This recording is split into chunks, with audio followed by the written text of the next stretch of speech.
আমাদের সংস্কৃতি, আমাদের সংস্কার সর্বদা থাকবে আমাদের সাথে। ভারতের মহান গ্রন্থ আর কাব্যের সম্পূর্ণ সংকলন। সাবস্ক্রাইব করুন তিলক।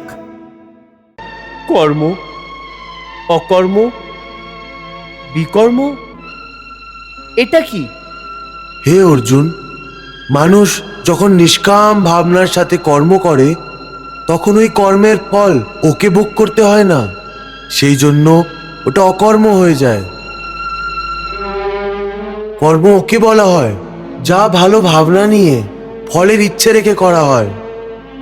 ওর ফল কর্মের হিসাবে অবশ্যই পাওয়া যায়, ভালো কর্মের ভালো এবং খারাপ কর্মের খারাপ। আর বিকর্ম? অসত্যি, কপট, হিংসা ইত্যাদি অনুচিত এবং নিষিদ্ধ কর্ম বিকর্ম। এর অর্থ কেশব, যুদ্ধই বিকর্ম, কারণ এর মধ্যে হিংসা আছে।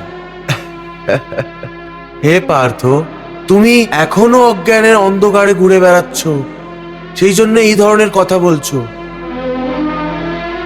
আমি এক্ষুনি তোমাকে বললাম যে কর্ম যেই ভাবনার সাথেই করা হয় ওর থেকেই পাপ আর পুণ্য তৈরি হয়।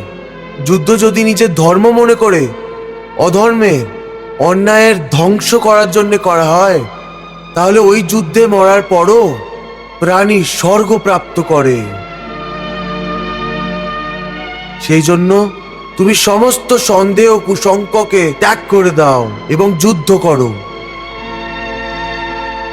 হে অর্জুন, যখন তুমি জ্ঞান প্রাপ্ত করে নেবে তখন তুমি জেনে যাবে যে এই সংসার আমারই মায়া, এই সংসার আমার থেকেই উৎপন্ন হয়েছে।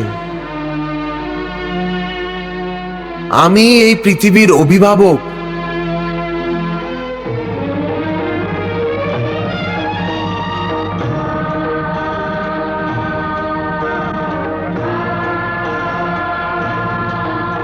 আর আমি এই পৃথিবীর নির্মূলকারী।